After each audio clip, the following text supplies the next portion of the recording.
प्रार्थना के बारे में सिखाना एक मुश्किल काम है, क्योंकि हम प्राय कुछ समय ऐसा बनने की कोशिश करते हैं जैसा हम नहीं हैं।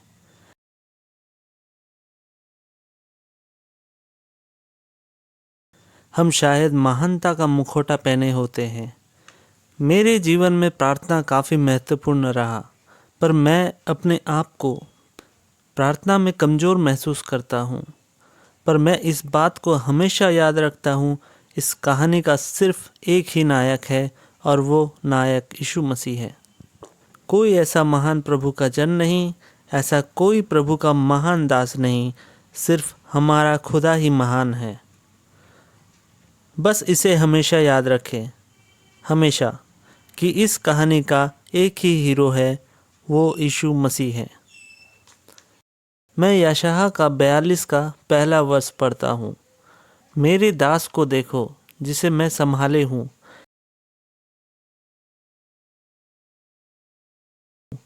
यीशु परमेश्वर का अवतार है, परमेश्वर जो मनुष्य बना, पर मनुष्य बनने के दौरान उसने अपनी विशेष अधिकारों को छोड़ा जो उन्हें परमेश्वर रहते हुए हासिल थे।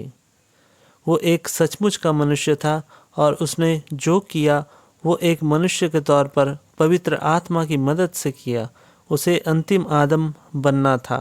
अंतिम आदम के तौर पर उसे मनुष्य जाति के लिए विजय बनना था, और वो मनुष्य जाति के लिए विजय बना भी। उस मनुष्य के शरीर में रहकर बिना पाप में पड़े एक ऐसे शरीर में जिसके द्वारा वो कभी भ्रष्ट नहीं हुआ, और वो सब जैसे सारी मुश्किलें, वो सारे दुख, दर्द, कमजोरियाँ जो उसे भरमा सकती थी वो आई, पर परमेश्वर ने उसे उठाए रखा और अपने आत्मा से उसे सामर्थ्य दी। हमारा एक पिता था आदम, जो पाप में गिरा। फिर हमें एक भाई की आवश्यकता थी जो हमारी ओर से विजयी हो। जो सचमुच का मनुष्य था वो यीशु मसीह है। तो हमें अपने दिमाग में इस बात को पकड़े रहना है कि जब हम सुसमाचार पर विश्वास करके उस पर चलते हैं, तो हमें ये देखने की आवश्यकता है कि यीशु का प्रार्थना जीवन कैसा था। वो सिर्फ इसलिए प्रार्थना नहीं करता था क्योंकि वे आत्मिक थे। वो अपने आत्मिक स्थिरता को दिखाने के लिए दुआ नहीं करते थे। वो दुआ करते थे क्योंकि उन्हें इसकी आवश्यकता थी। उन्हें प्रार्थना करने की ज़रूरत थी क्योंकि उन्हें अपने शरीर की लालसाओं और अपने खुद की इच्छाओं को पूरा करने से परे जाना था। वो अपनी नहीं पर पिता की इच्छाओं को अपने जीवन में पूरा होते देखना चाहता था, और वे हमारे जीवन के लिए एक उदाहरण बन सकते हैं।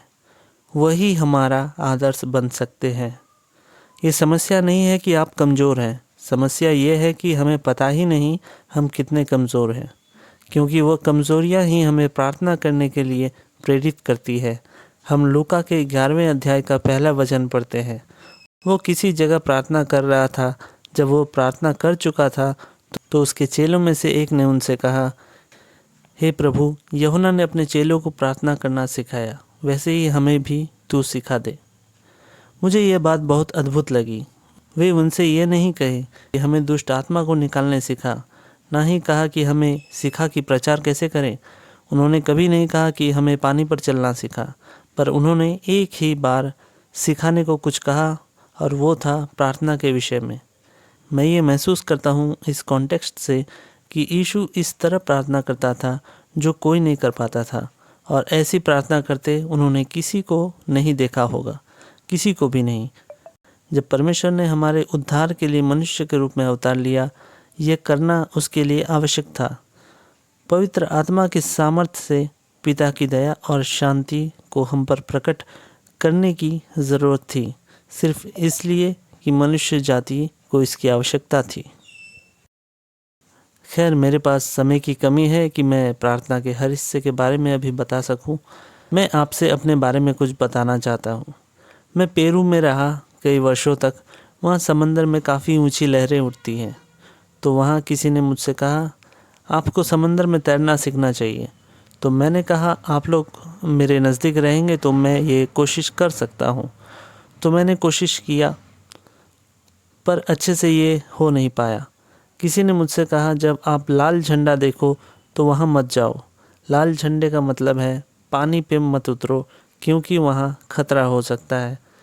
पर मैं कुछ समय पहले वहाँ पर तैर चुका था जहाँ वो लाल झंडा था, तो मैं विश्वास के साथ उस जगह तैरने को जा पहुँचा। मुझे लगा कि मैं नहीं मरूँगा। इससे पहले भी मैंने वहाँ तैरने की कोशिशें की भी थी, पर मैं जैसे वहाँ पहुँचा मुझे समस्या होने लगी। मुझे काफ़ी समस्या होने लगी। मैंने दुआ की कि अब मैं शायद जापान या साउथ कोरिया नहीं जाऊँगा। मैं काफ़ी डर गया और मैंने अपने पीछे एक आवाज़ सुनी। वो ऐसा मानो कोई समुद्री सील गुर्रा रहा हो। मुझे मालूम था वहाँ काफ़ी समुद्री सील मौजूद थे। इस बात से मैं और डर गया, पर वहाँ कोई समुद्री सील नहीं था, बल्कि छोटे कद का एक व्यक्ति नाव के किनारे को पकड़े हुए लटक रहा था। मैं उसके चेहरे पर डर को देख सकता था। वो काफ़ी बार नाव से गिरा और दोबारा नाव को पकड़कर लटकने लगा। वो डूबने ही वाला था। वो काफ़ी सहमा हुआ था। तो मैंने सोचा कि मैं किसी तरह उसके पास पहुंचता हूं, फिर उसे पकड़कर उस नाव पे चढ़ा दूंगा। पर किसी चीज़ ने मुझे रोका।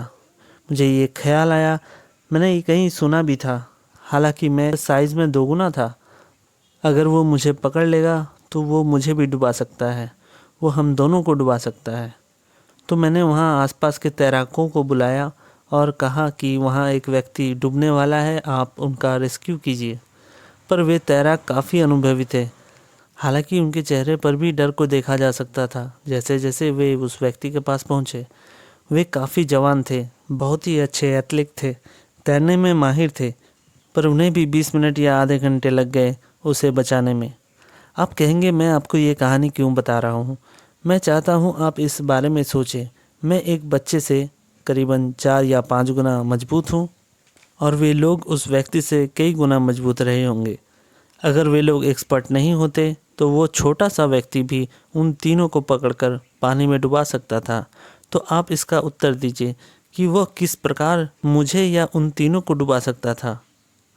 क्या इस वजह से कि उसके पास विल पावर थी? नहीं। क्या इस वजह से कि उसके पास कोई अद्भुत शक्ति थी? नहीं। तो क्या हो सकता है? बस ये डर था। डर कहाँ से आया? जब उसे लगा कि वो डूब जाएगा। उस जवान आदमी को मालूम था कि वो खुद को बचा नहीं पाएगा, जो भी हो जाए।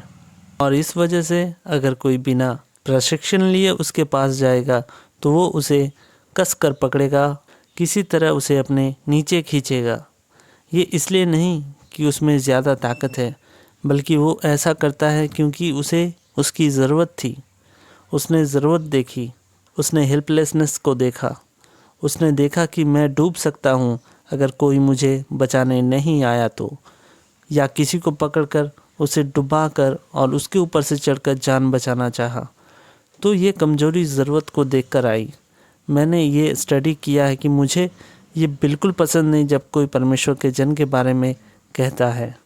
लोग कहते हैं ये परमेश्वर का महान जन है, वे परमेश्वर के महान जन हैं, या वो महिला परमेश्वर की महान। मैं इस पर विश्वास नहीं करता।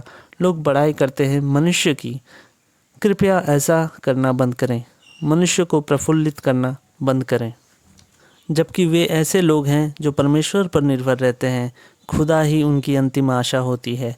वे बिना परमेश्वर के हेल्पलेस महसूस करते हैं। ये बस उस ज़रूरत की वजह से है जिसे वे परमेश्वर को इतने अच्छे से जान पाएँ। आपको लग सकता है, ओह माय गॉड, ये व्यक्ति कितने स्पिरिचुअल हैं, और शायद ऐसा वो व्यक्ति भी खुद के बारे में नहीं सोच रहा हो। ये बस उनकी नीड है, ये उनकी कमजोरी है कि बिना परमेश्वर के वे असहाय महसूस करते हैं।